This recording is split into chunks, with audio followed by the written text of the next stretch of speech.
Be me. 24-year-old guy working as a software engineer in a city that feels too big and too empty at the same time. Still thinking about Sarah even though it's been 2 years since she told me she needed space and then proceeded to fill that space with literally anyone who wasn't me. We met in college during sophomore year when she sat next to me in an algorithms class and asked to borrow a pencil, which turned into borrowing notes, which turned into study sessions, which turned into the most intense friendship I've ever had that never quite became what I wanted it to be. She had this way of laughing at my stupid jokes that made me feel like the funniest person alive, and these brown eyes that seemed to see through all my defenses straight into the parts of myself I tried to hide from everyone. We spent almost every day together for 3 years doing homework in coffee shops, watching movies in her dorm room, having deep conversations at 3 a.m. about philosophy and existence and what we wanted from life. I was completely in love with her in that desperate, pathetic way where you convince yourself that if you just stay close enough and prove yourself worthy enough, eventually she'll realize you're the one she's been looking for all along. Told her how I felt during senior year after months of building up courage, thinking that our connection was so obvious and strong that she must feel the same way. She looked at me with this expression that I can still see perfectly when I close my eyes, like sadness mixed with pity, mixed with something else I couldn't quite identify, and said, "I love you, but not in that way. I'm sorry. I thought you knew we were just friends." Those words shattered something fundamental inside me, but I pretended to be cool about it, saying, "Oh yeah, totally, I just wanted to make sure we were on the same page, no big deal." It was a very big deal. We tried to stay friends after that, but everything felt different and wrong, like trying to go back to how things were before, but the innocence was gone, replaced by this awkward tension. She started dating this guy named Brett 2 months later, who was everything. I wasn't tall and athletic and conventionally attractive, with the kind of easy confidence that came from never being rejected by anyone.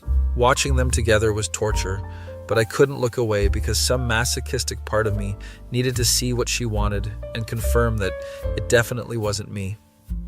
After graduation, she moved to Seattle for a tech job, and I moved here, and we texted occasionally with decreasing frequency until the conversation just stopped naturally, like a plant that dies from neglect. That was 2 years ago, and I still think about her every single day, wondering if she ever thinks about me or if I was just a chapter in her life she closed and moved on from. Completely. My therapist, Dr. Morrison, keeps telling me that I need to stop idealizing Sarah and recognize that the relationship I'm mourning never actually existed outside my own head. "You're in love with a fantasy version of who she was, not the real person," he says during our Tuesday sessions, while I sit on his uncomfortable couch avoiding eye contact. I know he's right intellectually, but emotionally I can't seem to let go of the hope that maybe someday she'll realize she made a mistake and come back to me. My roommate Kyle thinks I need to start dating other people to get over Sarah, telling me the best way to get over someone is to get under someone else. His advice is crude but potentially valid, so I download dating apps and start swiping through an endless parade of faces and bios that all blur together. Match with a girl named Rebecca who has red hair and works as a graphic designer and seems funny based on her profile. We message back and forth for a few days, and she suggests meeting for drinks at this bar downtown that's supposedly known for creative cocktails. Show up 15 minutes early because I'm neurotic about being late, and order a beer while I wait scanning the entrance for someone who looks like her photos. Rebecca arrives right on time wearing a green dress and smiling in a way that's friendly but slightly nervous, which makes me feel less anxious about my own nervousness. "Hey, you must be Anon." "I'm Rebecca, nice to finally meet in person," she says, extending her hand for a handshake, which feels oddly formal for a date, but I go with it. We sit at a corner table and order drinks and start with the usual first date small talk about jobs and hobbies and how we ended up in this city. She tells me about her work designing marketing materials for various companies and how she's been trying to build a freelance business on the side to have more creative freedom. I tell her about my software engineering job and leave out the part where I spend most of my time staring at my computer screen, thinking about a girl who doesn't want me instead of actually writing code. Conversation flows easier than expected, and she laughs at my jokes in a way that should make me happy, but instead makes me think about how Sarah used to laugh with her whole body, leaning forward like she couldn't contain the joy. Rebecca's laugh is nice, but different, more controlled and polite, and I hate myself for comparing them, but I can't stop my brain from making these mental notes. She asks what kind of movies I like, and I mention this obscure indie film that Sarah and I watched together 4 times because she said it reminded her of us. Oh, I love that movie. The cinematography is incredible, Rebecca says, getting excited, and I feel a painful twist in my chest, because this should be a good thing having something in common, but it just reminds me of Sarah. We order another round of drinks and talk about traveling and books and music, and she mentions her favorite band, which happens to be one that Sarah introduced me to. Everything about Rebecca is perfectly fine, actually better than fine. She's smart and attractive and seems genuinely interested in getting to know me, but all I can think about is how she's not Sarah. The date ends after 2 hours and she suggests we do this again sometime, and I agree, even though I know it's not fair to her to go on a second date when I'm clearly not emotionally available. We hug goodbye and she smells like vanilla and something floral, and it's pleasant but wrong because Sarah smelled like coffee and old books. Walk home through the city streets feeling worse than I did before the date, because now I've confirmed that I'm not ready to move on despite desperately wanting to be ready. Kyle asks how it went when I get back to our apartment, and I tell him it was fine, which is the most damning review possible for a first date. Just fine like you'll see her again, or fine like you spent the whole time thinking about Sarah? He asks, knowing me too well. I don't answer because we both already know. A couple weeks later, I match with another girl named Melissa, who's a teacher and loves hiking and has a dog that appears in half her photos. We go on a date to a coffee shop, which in retrospect is a terrible choice because coffee shops are inextricably linked to Sarah in my mind. Melissa orders a latte with oat milk and tells me about her third grade class and the funny things her students say, and she's genuinely lovely and warm. But when she smiles, her eyes crinkle at the corners the same way Sarah's did, and I have to look away because the resemblance physically hurts. She talks about a book she's reading and asks if I've read it, and I have because Sarah recommended it to me junior year, saying it changed her perspective on love. Yeah, I read that a while ago. It's pretty good, I say neutrally, not wanting to explain the Sarah-shaped context around every cultural reference I have. Melissa suggests we walk her dog in the nearby park, and I agree because maybe being outside will help me focus on the present instead of the past. Her dog is a golden retriever named Buddy, who's excitable and friendly, jumping on me and trying to lick my face. Sarah always wanted a golden retriever, and we used to talk about the hypothetical dog we'd get together someday when we had our lives figured out and lived in a house with a yard. That future never happened and never will happen, but my brain still holds on to it like a promise that was broken. Melissa and I walk through the park, making pleasant conversation about nothing important, and I'm going through the motions of being present, but I'm not really there. She mentioned she broke up with her ex-boyfriend 6 months ago and is finally ready to start dating again, and I should probably mention that I'm not over my ex situation, but I don't. We sit on a bench and watch Buddy chase squirrels, and she moves slightly closer to me, and I know she's interested, but I feel nothing except guilt. This has been really nice. I'm glad we matched, she says, looking at me with hopeful eyes. Yeah, me too. I lie because I'm a coward who can't be honest about my emotional unavailability. We exchange numbers and hug goodbye, and I never text her again because what's the point of pretending? My friend from work, David, notices I've been distracted during meetings and pulls me aside asking if everything's okay. End up telling him the whole pathetic story about Sarah and how I can't seem to move on no matter how much time passes or how many other people I try to date. David listens without judgment and then says, "Man, I've been there. It took me 3 years to get over my ex, and what finally helped was realizing I was addicted to the pain in a weird way." His words hit different because maybe he's right. Maybe part of me doesn't want to move on because this longing and sadness has become comfortable and familiar. You're using Sarah as an excuse not to be vulnerable with anyone new, because if you're still hung up on her, you can't get hurt by someone else. David continues, and I want to argue, but can't. Spend the next few weeks thinking about what he said and trying to figure out if I'm actually in love with Sarah or just in love with not having to risk my heart on something real. Decide to take a break from dating apps and focus on therapy and self-improvement, whatever that means. Dr. Morrison seems pleased with this decision, saying you can't pour from an empty cup. You need to work on yourself before you can show up fully for someone else. Start going to the gym regularly and picking up hobbies I abandoned and trying to build a life that isn't centered around the absence of one person. It helps a little bit, but doesn't change the fundamental problem, which is that late at night, when I'm alone with my thoughts, Sarah is still the only person I want. 3 months pass and I'm doing better on paper, going out with friends, exercising, eating well, sleeping okay. But the Sarah-shaped hole hasn't gotten smaller, just more familiar. Then one random Thursday, I'm getting coffee before work and see someone across the shop who looks exactly like Sarah from behind, same hair, same posture, same everything. My heart stops and I freeze in place, unable to move or breathe or think. And for a moment, I'm convinced it's actually her, and I don't know if I want her to turn around or not. The woman turns, and it's not Sarah, just someone who looks similar, and the disappointment crashes over me like a wave. Hands are shaking so badly I can barely hold my coffee, and I have to sit down and do breathing exercises to calm my panic attack.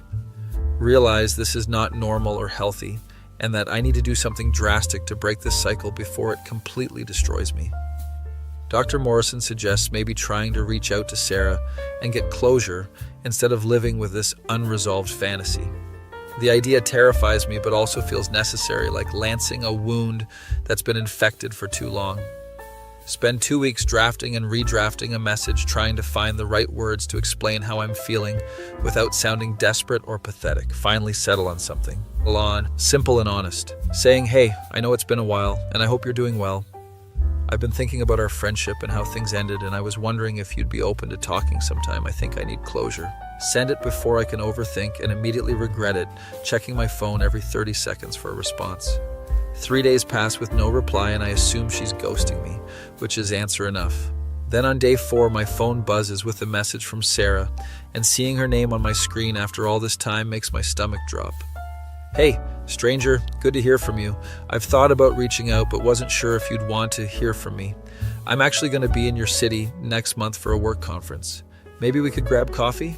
She wants to see me and I should feel excited, but instead I feel terrified because what if seeing her confirms that I'll never be over her? Or worse, what if seeing her proves that I built her up into something she never was? Agree to meet her and spend the next month in a state of constant anxiety, alternating between excitement and dread. Kyle thinks I'm making a mistake, saying this is just going to reopen old wounds. Why would you do this to yourself? Can't explain it rationally, but something in me needs this. Needs to see her and talk to her and maybe finally understand what happened between us. The day arrives and I change my outfit 4 times before settling on jeans and a casual button-up, trying to look like I put in effort, but not too much effort. We agreed to meet at a coffee shop neutral territory at 2 p.m. on a Saturday afternoon. I arrived 20 minutes early because I'm incapable of being on time for important things, and order a black coffee sitting at a table with a view of the entrance. Watch people come and go, checking each face against my memories of Sarah, wondering if I'll even recognize her or if she's changed completely. Then at exactly 2 p.m. she walks in, and my breath catches, because she looks exactly the same but also different, somehow more polished and professional, but with the same basic features that have lived in my memory. She spots me and waves, walking over with a smile that seems genuine, if cautious. Hey, it's so good to see you, she says, and we hug awkwardly, like people who used to be close but don't know the rules anymore. She orders a cappuccino and sits across from me, and for a moment we just look at each other, trying to bridge 2 years of silence. You look good? You cut your hair, I say, because I can't think of anything else and need to fill the silence with something. Thanks, yeah, I needed a change after everything. You look good. Too settled into the city life, I see, she responds, and her voice sounds exactly how I remembered. We make small talk about our jobs and the weather and mutual friends from college, catching up on surface-level information while dancing around everything that actually matters. She tells me about Seattle and her job at a tech startup and her apartment that has a view of the water. I tell her about my work and my apartment with Kyle and leave out the part about how I've spent 2 years unable to move on from her. Eventually she asks, so how have you really been? I know you said you wanted closure, and I guess I'm wondering what that means. This is the moment to be honest and vulnerable and say all the things I've been holding on to for years. Honestly, I've been struggling. I never really got over what happened between us, and I've been stuck in this loop of comparing everyone I meet to you and finding them lacking, I say, and the words spill out faster than I can control them. She looks down at her coffee cup, and I can see emotions playing across her face. Guilt, sadness, something else. I'm sorry I never wanted to hurt you. I thought being honest about my feelings was better than leading you on. But maybe I should have handled it differently, she says quietly. No, you did the right thing telling me the truth. It's not your fault. I couldn't accept it and move on, I respond, because I don't want her to feel guilty for not returning my feelings. We sit in heavy silence for a moment before she says, can I be honest with you about something I've never told anyone? My heart races, wondering what revelation could possibly be coming. After you told me how you felt, I was confused because part of me wondered if maybe I did have feelings for you, but I was scared because you were my best friend, and I didn't want to risk losing that friendship if a relationship didn't work out, she admits, and my entire world tilts. She had feelings for me, or thought she might have had feelings for me, and never said anything. So why did you date Brett? Why did you choose him over even trying with me? I ask, and I can hear the pain in my own voice. Because Brett was safe. He was someone I didn't care about deeply enough to be scared of losing, and I know that's messed up. But I was 21 and terrified of real intimacy, she explains. She's telling me that I mattered too much, that our friendship was too important to risk, and somehow that makes it worse, not better. We could have been something, I say, and it's not a question, just a statement of fact about a future that never happened. Maybe we would have destroyed each other and lost the friendship too. I don't know, she says with tears forming in her eyes. Seeing her cry breaks something in me, and I reach across the table to hold her hand without thinking. I'm sorry I'm dropping all this on you. I've been carrying it around for years, and seeing you just brought it all back up, she continues, wiping her eyes. We sit there holding hands across a coffee shop table. Two people who loved each other in different ways at different times and missed each other completely. Are you seeing anyone now? I ask, because I need to know if there's any possibility or if this is truly just about finding closure. I've been dating someone for about 6 months back in Seattle. It's getting pretty serious, actually, she says. And those words hit me like a physical blow. Of course she has a boyfriend. Of course she's moved on and built a life without me while I've been stuck in suspended animation. That's great. I'm happy for you. I lie again because what else can I say? We talk for another hour about lighter topics, trying to recapture some of the easy friendship we used to have, but it feels forced and sad. She has to leave for a dinner with her conference colleagues, and we hug goodbye for probably the last time. Take care of yourself, okay? Try to let yourself be happy, she says, looking at me with those brown eyes full of concern and affection that will never be what I want it to be. You too, thanks for meeting me, I say, and watch her walk out of the coffee shop and out of my life again. Sit there for a long time after she leaves, staring at my cold coffee and trying to process everything that just happened. The closure I wanted doesn't feel like closure at all, just new information that makes the past more complicated and the future more uncertain. She almost loved me but didn't love me enough to try, and now she loves someone else, and I'm still here stuck in the same place. Walk home in a daze, and Kyle takes one look at me and says, "That bad, huh?" Tell him everything she said about having confused feelings and being scared and dating Brett because he was safe. So she basically admitted she had feelings but chose not to pursue them because she's emotionally unavailable. That's rough, man, Kyle summarizes. Yeah, that about covers it. Spend the next week in a fog going through the motions of work and life, but feeling disconnected from everything. Dr. Morrison says the meeting with Sarah was probably necessary, even if it didn't provide the clean resolution I wanted. Sometimes closure isn't about getting answers, it's about accepting that some questions don't have satisfying answers, he says, in that therapist way. I'm so tired of being sad about this. I'm exhausted from carrying this weight, and I don't know how to put it down. My coworker David checks in on me, noticing I'm even more distracted than usual. Tell him about meeting Sarah and what she revealed about her feelings. That's the worst kind of almost having someone confirm they could have loved you, but chose not to try, he says, shaking his head. Decide I need to make a drastic change, something to force myself out of this pattern. Apply for a transfer to our company's office in Austin, thinking maybe a new city with no memories of Sarah, or this life will help me start fresh. Get approved within 2 weeks, and suddenly I'm planning a cross-country move in a month. Kyle is sad to lose a roommate, but supportive, saying maybe this is what you need, new place, new people, new start. Spend the next few weeks packing up my life and saying goodbye to friends and preparing for this big leap into the unknown. Part of me hopes Sarah will reach out when she finds out I'm moving, but she doesn't, and that tells me everything I need to know. The night before I leave, Kyle throws me a small going-away party with our close friends, and everyone is drinking and being nostalgic about good times. David pulls me aside and says, I know you're running from something, but make sure you're also running towards something. Austin won't fix you if you don't do the work. I know he's right, but I have to try something because staying here in the city with these memories is slowly killing me. Drive to Austin alone with all my stuff packed in my car and Kyle's playlist of road trip songs keeping me company. It's supposed to be symbolic, a journey toward a new life, but mostly it just feels lonely. Arrive in Austin and move into a small apartment that smells like fresh paint and emptiness. First few weeks are busy with starting the new job and exploring the city and trying to meet people and build some kind of social life. Everything is fine. Austin is nice, the people are friendly, the food is good, the music scene is vibrant, but I still feel hollow inside. Because the problem isn't the location, it's me.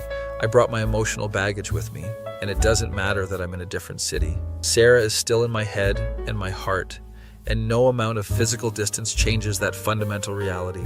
Match with a girl on a dating app named Amanda, who has blonde hair and blue eyes, the complete opposite of Sarah, which feels intentional. We go out a few times, and she's sweet and uncomplicated and clearly interested in building something real. I try my best to be present and engaged and give this a real chance because she deserves someone who's actually available. But during our fourth date, we're at dinner, and she's telling me about her family, and I realize I haven't retained a single thing she said because I'm thinking about Sarah.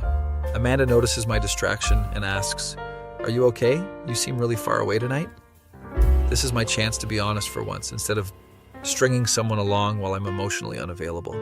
"I'm sorry, Amanda, you're amazing, and I wish I could be what you deserve, but I'm not over my ex, and it's not fair to you for me to keep pretending I am," I say, finally being truthful. She looks hurt, but not surprised, saying, "I kind of figured there was someone else. I could tell your heart wasn't in it. Thanks for being honest, I guess." We part ways, and I feel relieved to not be lying anymore, but also more alone than ever. A few months pass in Austin, and I settle into a routine of work gym therapy, repeat nothing exciting or meaningful, just existence. Make some casual friends at work and go out occasionally, but keep everyone at arm's length, because getting close to people requires vulnerability I don't have. One night I'm scrolling social media, which I know I shouldn't do, and see that Sarah posted photos from a vacation in Hawaii with her boyfriend. They look happy and in love, and the boyfriend is objectively good-looking and successful based on his profile that I definitely don't stalk for an hour. She's living the life she chose without me, and she looks genuinely happy, which should make me happy for her, but instead just makes me feel left behind. Have a breakdown alone in my apartment, crying for the first time in months because I'm 25 years old and still completely hung up on someone who will never want me. Call Kyle at 2 a.m. because I don't know who else to call, and he answers sounding concerned. "I can't do this anymore, man. I've tried everything, moving cities, therapy, dating other people. Nothing works. I'm still stuck," I say through tears. Kyle listens and then says something that cuts through the noise. "Have you considered that maybe you need to grieve this like a real loss instead of trying to move on from it?" His words hit me because I've been treating this like a problem to solve instead of a loss to mourn. "You lost your best friend and the future you imagined with her. That's worth grieving instead of just trying to logic your way past it," he continues. We talk for an hour, and by the end I feel slightly less alone, even though nothing has actually changed. Start approaching my feelings about Sarah differently in therapy, not as something to get over, but as something to grieve and integrate. Dr. Morrison introduces me to the concept that you can hold grief and still build a life, that grief doesn't have to be resolved to be manageable. It's a subtle shift, but it helps knowing that maybe I'll always love Sarah in some way, and that doesn't mean I'm broken. It just means I'm human. Start writing letters to Sarah that I'll never send, just to process my feelings and say all the things I wish I could have said. "Dear Sarah, I hate that I still love you. I hate that you're happy with someone else. I hate that we missed our timing. I hate that I can't hate you. Dear Sarah, I saw a dog today that looked like the golden retriever you always wanted, and I thought about the future we used to plan that will never happen. Dear Sarah, sometimes I wonder if you think about me, or if I'm just a footnote in your life story, someone you used to know who meant something once but not anymore. Dear Sarah, I'm trying to move on. I promise I'm trying, but you set a standard that no one else can meet, and I don't know how to lower my expectations. Writing helps me feel less crazy, like I'm exercising these thoughts instead of letting them circle endlessly in my head. 6 months in Austin, and I'm not better exactly, but I'm functioning, learning to live with the grief instead of being paralyzed by it. Meet a girl at a coffee shop named Zoe who strikes up a conversation about the book I'm reading. We exchange numbers and start texting casually, and I'm not expecting anything, but she's easy to talk to. She invites me to a concert for a band I've never heard of, and I almost say no, but force myself to say yes because I need to keep trying. The concert is loud and crowded, and I spend the first hour feeling out of place, but then Zoe grabs my hand during a song and smiles at me, and something shifts. For the first time in years, I'm having a moment that isn't filtered through the words of Sarah, just a genuine connection with someone new. We go for late night tacos after and talk about everything music and travel and childhood memories, and our conversation flows naturally without forcing it. She tells me about her divorce from her high school sweetheart and how it destroyed her for years until she finally learned to let go. You never really get over losing someone you loved, you just learn to live with it, and eventually it becomes part of your story instead of your whole story, she says. Her words resonate because she understands grief in a way that most people don't. We start seeing each other regularly, and I'm careful not to move too fast or project feelings that aren't there yet. Zoe is patient and perceptive, noticing when I'm in my head, but not pushing me to explain until I'm ready. One night, a few months into dating, she asks, "Who is she, the one you're still hung up on?" I could lie, but I'm tired of lying, so I tell her about Sarah, the whole story from beginning to end. Zoe listens without judgment, and when I finish, she says, "I get it. I have someone like that too, someone who changed me so fundamentally that I'll never be the same." "Does it ever stop hurting?" I ask. "Not completely, but it hurts less. And the good days start to outnumber the bad days, and eventually you realize you're actually living your life instead of just surviving it," she responds. For the first time, I feel understood by someone who isn't my therapist or my best friend. Things with Zoe progress slowly but steadily, and I start to believe that maybe I can build something real with someone, even if part of my heart still belongs to Sarah. We move in together after a year and adopt a dog together, a golden retriever that Zoe names Atlas. It's bittersweet because this was supposed to be my life with Sarah, but it's also good because Zoe is here and real and choosing me every day. Still think about Sarah sometimes, especially on hard days, or when I hear certain songs, but it's different now.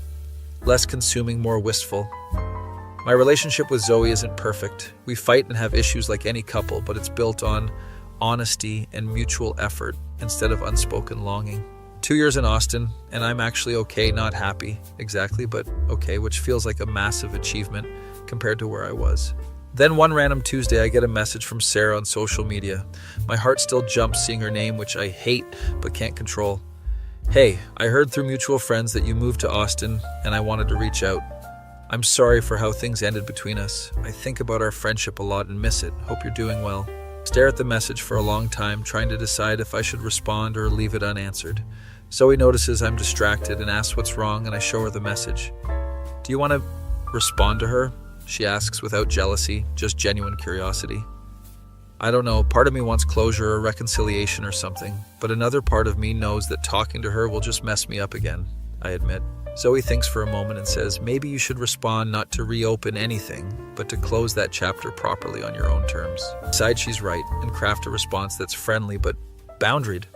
"Hey, thanks for reaching out. I'm doing well in Austin. Hope you're doing well too. I think we both needed space to grow, and I'm grateful for the friendship we had, even though it ended messily. Take care." Send it and immediately close the app, not wanting to see if she responds. She does respond saying, "I'm glad you're doing well. I'm getting married in the spring. I wanted you to know I'm happy." She's getting married, and she wanted me to know, which feels like both a peace offering and a final nail in the coffin of any lingering what-ifs. "Congratulations. That's really great news. Wishing you all the best." I respond and mean it as much as I can. Show Zoe the exchange, and she hugs me asking, "How are you feeling about that?" Sad, but also relieved, like maybe this is actually the end of the story and I can finally close the book, I answer honestly. That night I sleep better than I have in months, like some unconscious part of me needed this final confirmation that Sarah has moved on completely. A few more months pass and I propose to Zoe, not because I'm over Sarah, but because I've learned that love isn't about finding a replacement. It's about choosing to build something new. She says yes, and we start planning a small wedding for the following year. I'm genuinely excited about marrying Zoe, about building a life with someone who sees me clearly and chooses me anyway. But there's still a part of me that wonders, what if Sarah had chosen differently? What if the timing had been right? What if we had tried? Dr. Morrison tells me it's normal to have those thoughts, that the human brain loves to create alternate timelines and wonder about paths not taken.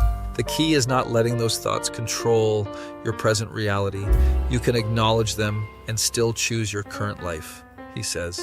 Wedding planning is stressful, but good. Joey and I work well together, compromising and supporting each other through the chaos. My parents love her, and Kyle is going to be my best man, and everything is falling into place in a way that feels adult and real. 3 months before the wedding, I'm at the grocery store buying ingredients for dinner when I see someone who looks exactly like Sarah. My immediate reaction is still that heart-stopping moment of panic and hope, even after all this time and growth. But this time when the woman turns around and it's not Sarah, I feel relieved instead of disappointed.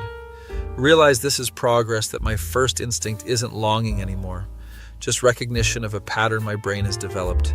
Wedding day arrives and I'm nervous, but ready, standing at the altar, watching Zoe walk down the aisle looking beautiful and radiant. We exchange vows that we wrote ourselves, promising to be honest and patient and to choose each other every day, even when it's hard. During the reception, Kyle gives a speech about how far I've come from the mess I was 2 years ago. I wasn't sure Anon would ever let himself be happy, but Zoe broke through his walls, and I'm so grateful she didn't give up on him, he says, and everyone laughs and claps. Dancing with Zoe during our first dance as a married couple, I feel something I haven't felt in years, genuine contentment that isn't marred by constant comparison. Honeymoon in Costa Rica is incredible. We go ziplining and surfing and spend lazy days on the beach, just existing together without pressure or expectation. Come back to Austin and settle into married life, which is mostly the same as before, but with a deeper sense of commitment and partnership. 6 months into marriage, I'm driving home from work, listening to the radio, when a song comes on that Sarah used to love. Instead of changing the station, I let it play and allow myself to feel the bittersweet nostalgia without spiraling into depression. This is what healing looks like.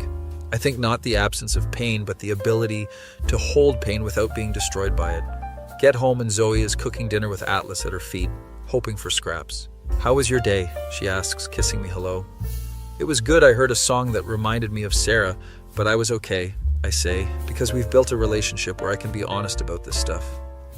"I'm proud of you. That's huge progress," she responds without jealousy or insecurity, just supportive acknowledgement. We eat dinner and watch TV and go to bed early, and it's mundane and perfect. 2 years of marriage, and I rarely think about Sarah anymore, except in passing moments that don't derail my entire day. Zoe and I talk about having kids someday, buying a house, building a real life together. I'm not the same person I was when I met Sarah, or even when I left for Austin. I've been fundamentally changed by grief and healing. Then one day at work, I get an email from an unknown address with the subject line, "I'm sorry." Open it, and it's from Sarah. She's written a long message explaining that she's been in therapy, working through her fear of intimacy and commitment issues. "I've realized that I handled everything with you terribly. I was scared of how much I cared about you, and I pushed you away because vulnerability terrified me. I wonder sometimes what would have happened if I'd been braver, if I'd been willing to risk our friendship for the possibility of something more. I think about you often, and I hope you found happiness. I'm sorry for any pain I caused." The email continues for several more paragraphs, detailing her therapy journey and her regrets. She ends with, "I'm not expecting anything from you. I just needed you to know that you mattered, that what we had mattered, and that I'm sorry for not being brave enough to choose you when I had the chance." Sit at my desk staring at this email, feeling a complicated mix of emotions, vindication, anger, sadness, relief, all swirling together. This is what I wanted years ago. Her admission that she had feelings and made a mistake. But now that I have it, the satisfaction is hollow, because it doesn't change anything. She's married, I'm married. The past is fixed and unchangeable. Think about responding, but can't figure out what to say that would be honest without being cruel. Decide to show Zoe when I get home, because secrets in a marriage are poison, even well-intentioned ones. Drive home rehearsing how to explain this situation without making Zoe feel insecure or like she's a consolation prize. Walk in, and Zoe immediately senses something is wrong, asking, "What happened? You look shaken." Hand her my phone with the email pulled up and watch her face as she reads Sarah's confession and apology. When she finishes, she looks at me with an unreadable expression and asks, "How do you feel about this?" Honestly, I don't know. I thought I'd feel vindicated or validated. But mostly I just feel sad for everyone involved, for me, for her, for you, for having to deal with my baggage. I answer, sitting down heavily. Zoe sits next to me and takes my hand, saying, "Are you going to respond to her?" I want to, but I don't know what to say. Part of me wants to tell her that her apology is years too late, and part of me wants to thank her for the closure, I admit. "Maybe you should respond if you need to. I trust you and I know you love me. This doesn't threaten what we have," Zoe says with more grace than I probably deserve. Spend the evening drafting a response that goes through about 15 versions before I settle on something honest but kind. "Sarah, thank you for your honesty and your apology. I appreciate you taking the time to reach out and explain your side of things. I spent a long time angry and hurt about how things ended between us. But I've done a lot of healing and growth since then. I'm married now to an incredible woman who has taught me what real partnership looks like. And I'm genuinely happy.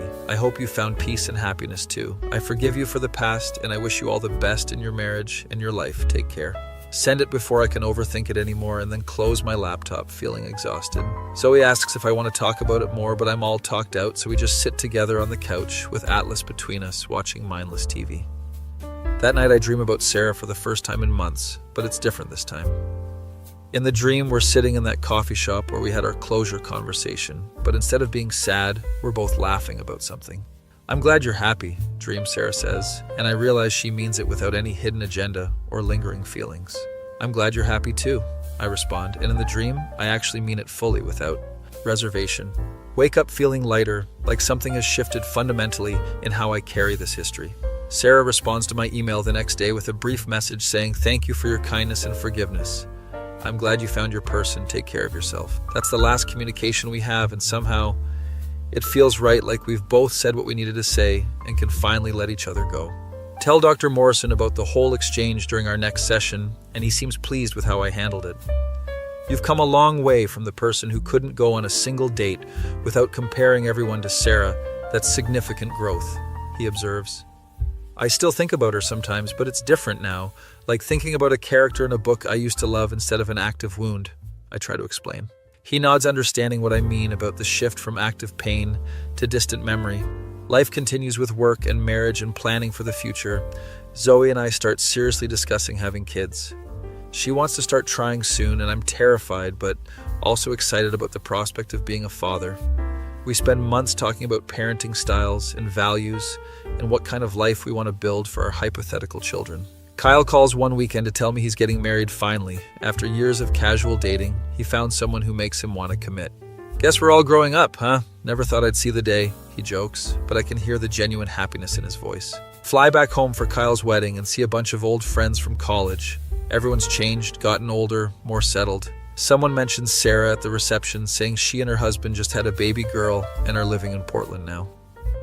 Feel a pang of something, not quite jealousy, but something adjacent, maybe grief for the parallel life that never happened. But then Zoe squeezes my hand, and I remember that this is my life, the one I've built with intention and work, and it's good. A few months later, Zoe tells me she's pregnant, and I cry, actual tears of joy and terror. We're having a baby, and suddenly everything feels more real and permanent and important. Pregnancy is hard on Zoe, and I try my best to be supportive, going to appointments and reading parenting books and preparing the nursery. My mom is thrilled about becoming a grandmother and visits often, bringing baby clothes and unsolicited advice. 7 months into the pregnancy, I'm at work when I get a call from an unknown number. Usually I don't answer, but something makes me pick up this time. "Hello, is this Anon?" a woman's voice asks, and it takes me a second to recognize it as Sarah's voice. "Yeah, this is Anon, Sarah," I respond, confused about why she'd be calling after months of silence. "I'm sorry to call out of the blue. I know we agreed to move on, but I heard through mutual friends that you're having a baby, and I just wanted to congratulate you," she says, and her voice sounds strained. "Oh, thanks. Yeah, we're excited, nervous, but excited," I respond awkwardly, not sure what the protocol is for this situation. There's a long pause before she says, "I need to tell you something, and I don't know if I should, but I can't carry it anymore."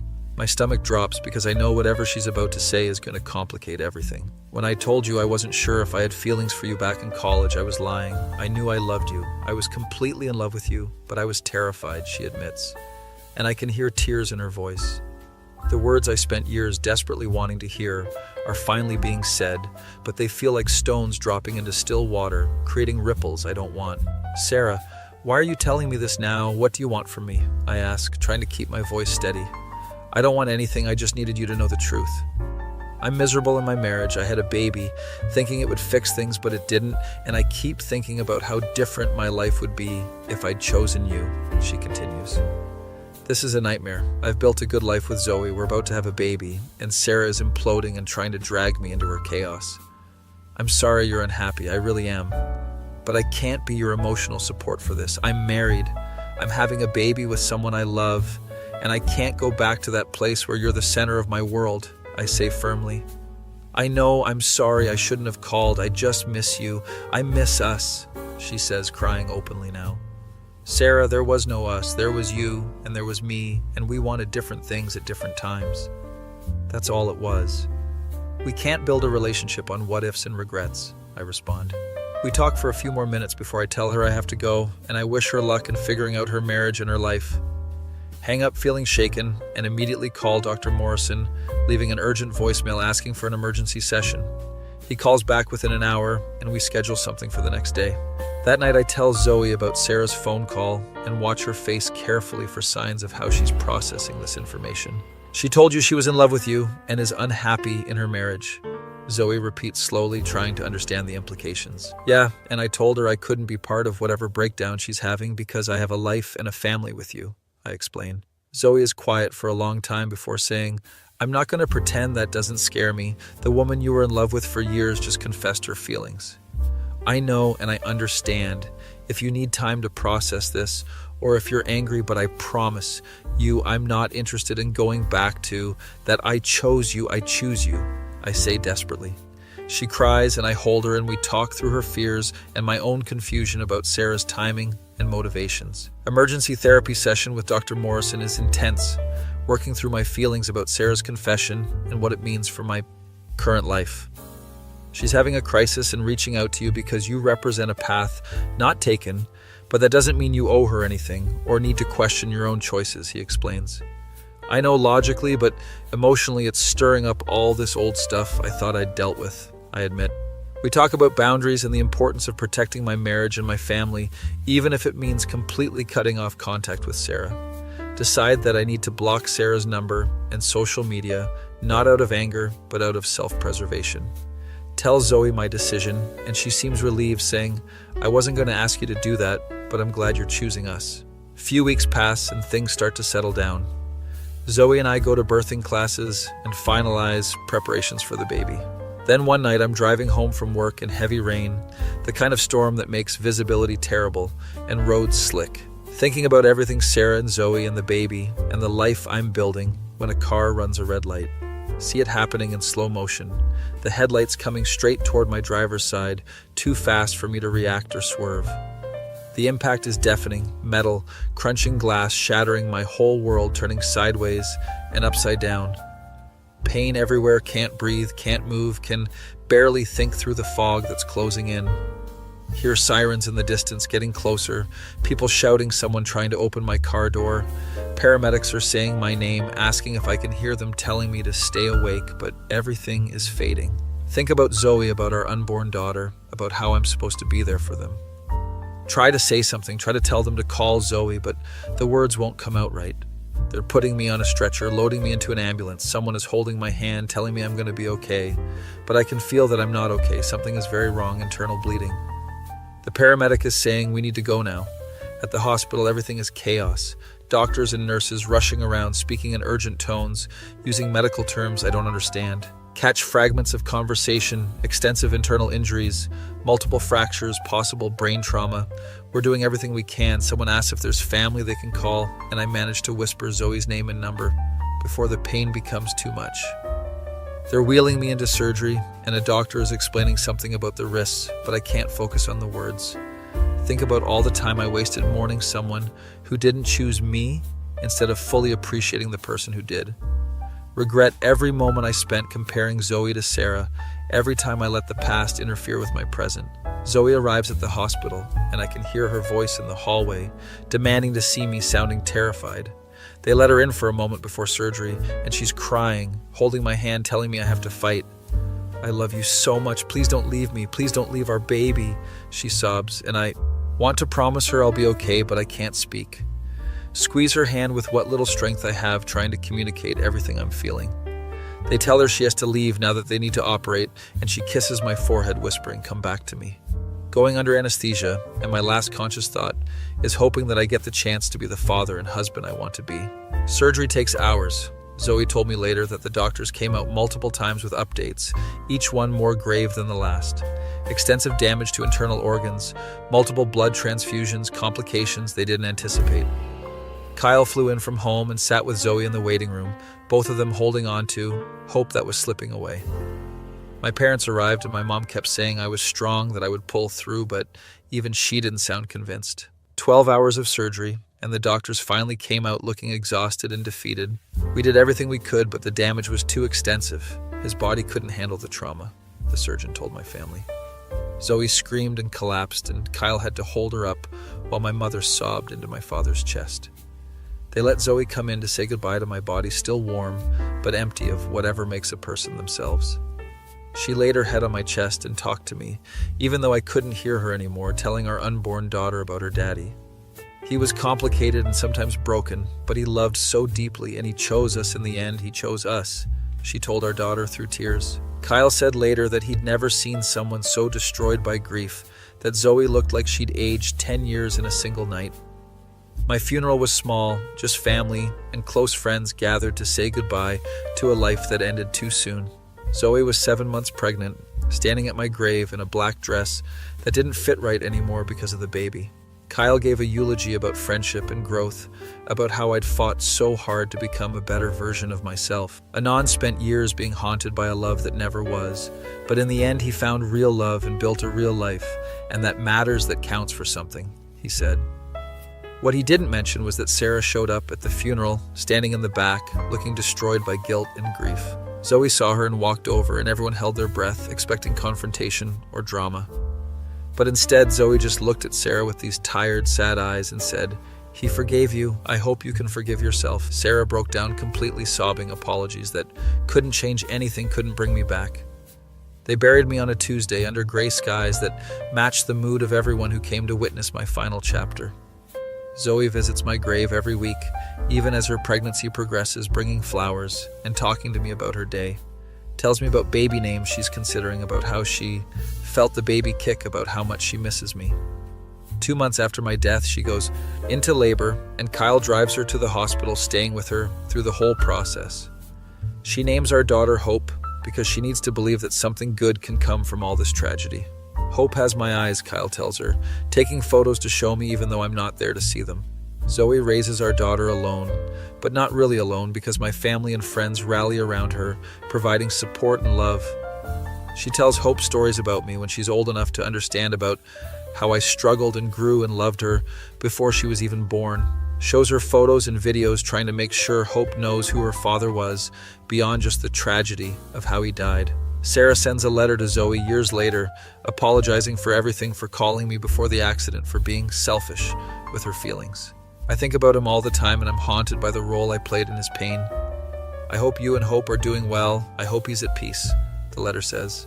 Zoe never responds, because what is there to say to the woman who loved the same man but differently? Hope grows up knowing she's loved by a mother who chose to keep going even when everything fell apart.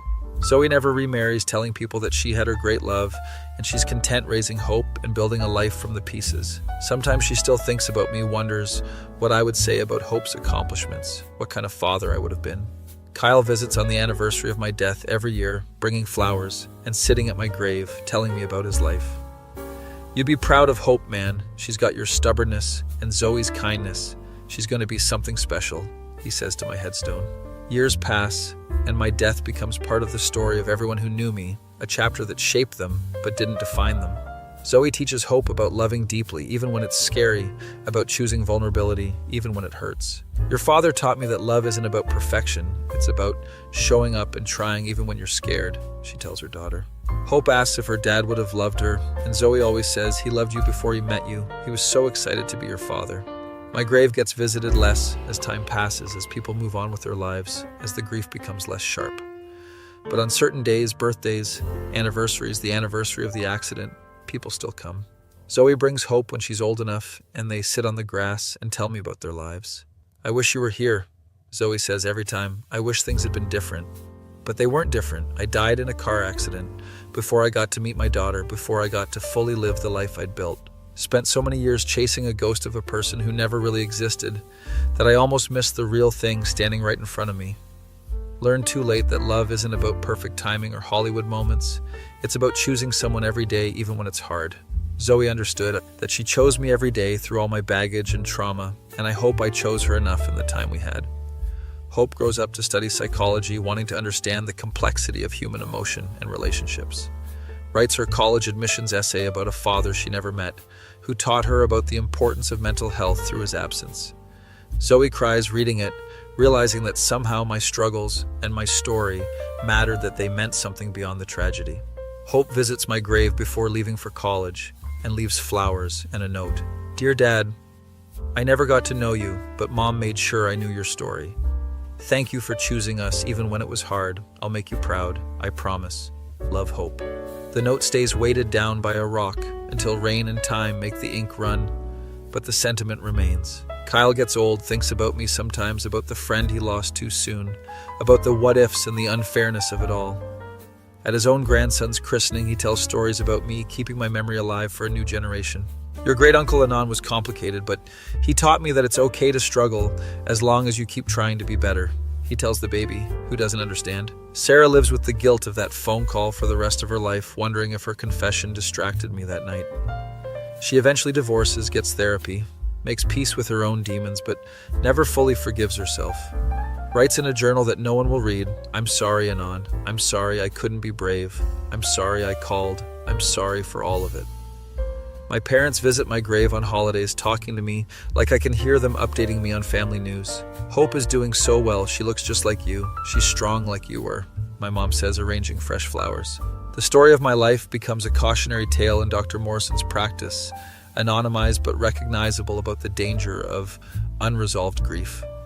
He uses my case to help other patients, to show them that healing is possible but also fragile, that life is uncertain. Zoe eventually writes a book about grief and moving forward, about raising a child alone after losing a spouse. Dedicates it to me for teaching me that love is worth the pain, even when the ending is tragic. The book helps other widows and widowers, makes my death mean something beyond just loss. Hope reads it when she's older, understands her mother better, understands the weight of what was lost. Realizes that I wasn't perfect, that I struggled, that I was just a person trying my best with the tools I had. Accepts that her father was complex, contradictory, sometimes selfish, but ultimately trying to grow. She forgives me for dying, forgives Sarah for complicating things, forgives everyone, because holding anger helps no one. Decades pass and my grave becomes weathered, the letters of my name fading, but still readable. Hope brings her own children to visit their grandfather they never met, tells them simplified versions of my story. He loved your grandma very much, and he wanted to be here to meet all of you. She explains to kids who barely understand death. Zoe gets old, and when she dies decades after me, she's buried next to me, completing our story. Hope stands at both graves with her family and thinks about the parents she had, one she knew and one she didn't. I hope you found each other wherever you are. I hope you're at peace, she says. And maybe we did. Maybe we are.